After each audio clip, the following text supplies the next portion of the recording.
The Frog Prince. One fine evening, a young princess put on her bonnet and clogs and went out to take a walk by herself in a wood. And when she came to a cool spring of water that rose in the midst of it, she sat herself down to rest a while.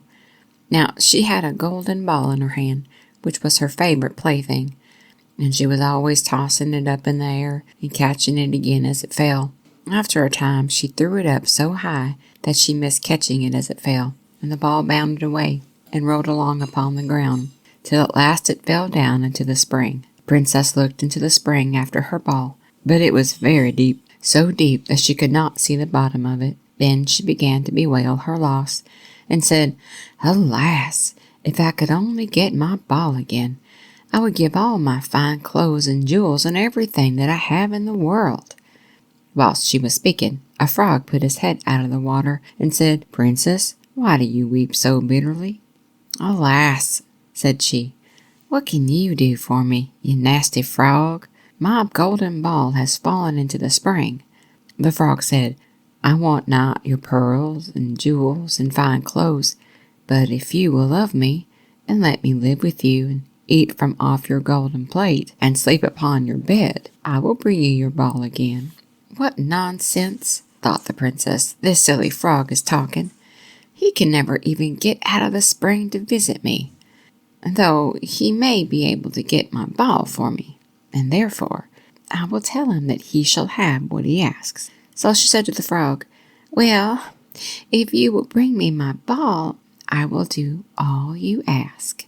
Then the frog put his head down and dived deep under the water, and after a little while he came up again with the ball in his mouth, and threw it on the edge of the spring.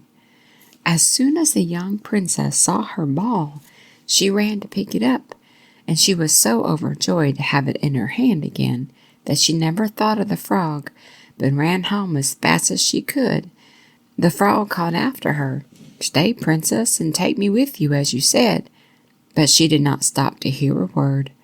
The next day, as the princess sat down to dinner, she heard a strange noise, tap, tap, plash, plash, as if something was coming up the marble staircase, and soon afterward there was a gentle knock at the door, and a little voice cried out, "Open the door, my princess dear, open the door to thy true love here, and mind the words that thou and I said, by the fountain cool in the greenwood shade." Then the princess ran to the door and opened it, and there she saw the frog, whom she had quite forgotten. At this sight she was sadly frightened, and shutting the door as fast as she could, came back to her seat. The king, her father, seeing that something had frightened her, asked her what was the matter. "There is a nasty frog," she said, "at the door, that lifted my ball for me out of the spring this morning. I told him that he should live with me here, thinking that he could never get out of the spring, but there he is at the door, and he wants to come in." While she was speaking, the frog knocked again at the door and said, "Open the door, my princess dear, open the door to thy true love here, and mind the words that thou and I said, by the fountain cool in the greenwood shade."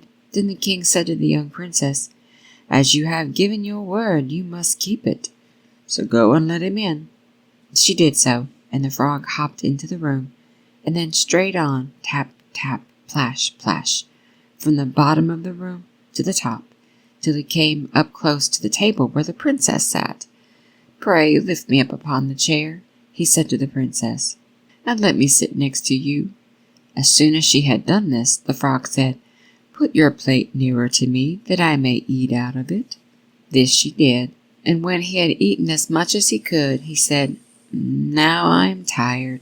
Carry me upstairs and put me into your bed." And the princess, though very unwillingly, took him up in her hand, and put him upon the pillow of her own bed, where he slept all night long. As soon as it was light, he jumped up, hopped downstairs, and went out of the house. "Now then," thought the princess, "at last he is gone. I shall be troubled with him no more." But she was mistaken, for when night came again, she heard the same tapping at the door, and the frog came once more and said, "Open the door, my princess dear, open the door to thy true love here, and mind the words that thou and I said, by the fountain cool in the greenwood shade. And when the princess opened the door, the frog came in and slept upon her pillow as before till the morning broke. And the third night he did the same. But when the princess awoke on the following morning, she was astonished to see, instead of the frog, a handsome prince, gazing on her with the most beautiful eyes she had ever seen, and standing at the head of her bed. He told her that he had been enchanted by a spiteful fairy who had changed him into a frog, and how he had been fated so to abide till some princess should take him out of the spring and let him eat from her plate and sleep upon her bed for 3 nights. You, said the prince, have broken his cruel charm, and now I have nothing to wish for but that you should go with me into my father's kingdom, where I will marry you and love you as long as you live.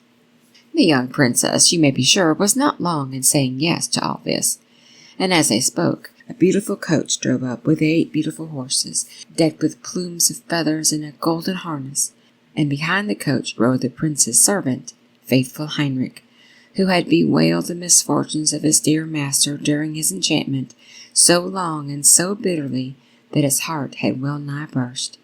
Then they took leave of the king, and got into the coach with 8 horses, and all set out full of joy and merriment for the prince's kingdom, which they reached safely, and there lived happily a great many years.